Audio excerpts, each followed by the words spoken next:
It's time to talk oil, gas, and energy in the Permian Basin with your host, Mickey Cargile. Join us for insightful conversations on market trends, industry innovations, and what it means for your investments. Stay informed and ahead in the energy world with Mickey Cargile leading the way. Thank you for joining us. I'm Mickey Cargile, and you're watching Oil, Gas, and Energy. Today, I'm sitting down with Ron Wilhoit. Ron is a small business owner locally, and he's going to tell us about the economic trends in his business and what he sees in the future for the oil business. Ron is the director at TX Industrial Automation Services. He started his business in 2004. So as I count it, that's 21 years ago. Yes, sir. Whatever made you start a business in Midland?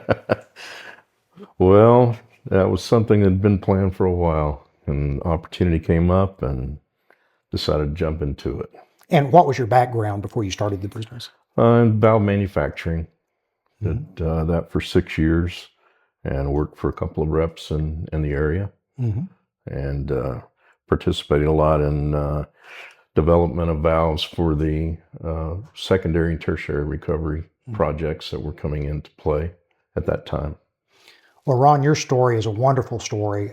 Whenever we look at the oil business, and particularly in the Permian Basin, it's really a hotbed for small business. It's really a place where American capitalism is on full display.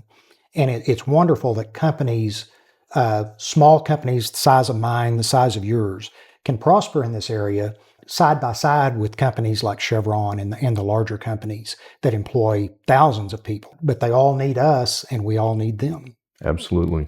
So tell me about your business. We participate in the midstream market and primarily in the liquids market. So NGLs, crude oil, transportation, storage. So we'll go in and automate existing valves in the field.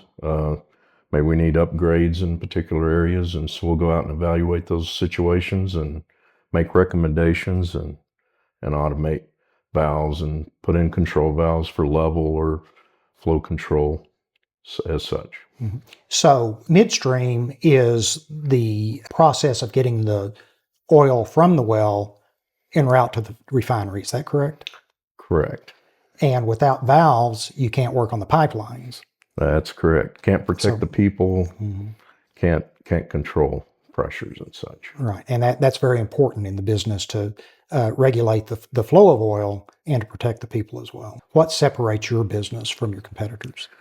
We're very fast acting.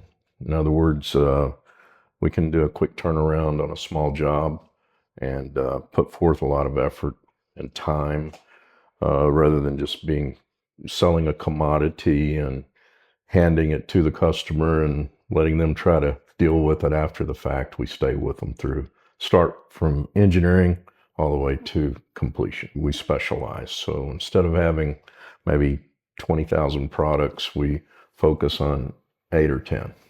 So in your role, do you actually go out into the field yourself? Sure. Or are you managing your employees? Oh, absolutely. I'll go out. I like to go out and see new sites.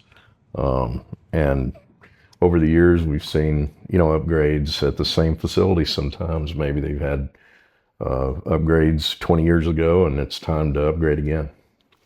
Well, in the sales and service business, I would think that you have your finger on the heartbeat of current oil production and drilling, the business itself.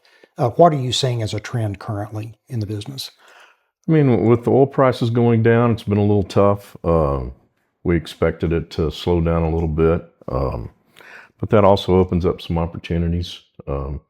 Companies are looking to be more efficient, and in order to do so, they'll look at consolidating facilities and automating those products that previously were just operated by hand. Does the higher production level that we have help your business? Oh, absolutely. We're, currently LNG and liquid natural gas is still pretty hot commodity.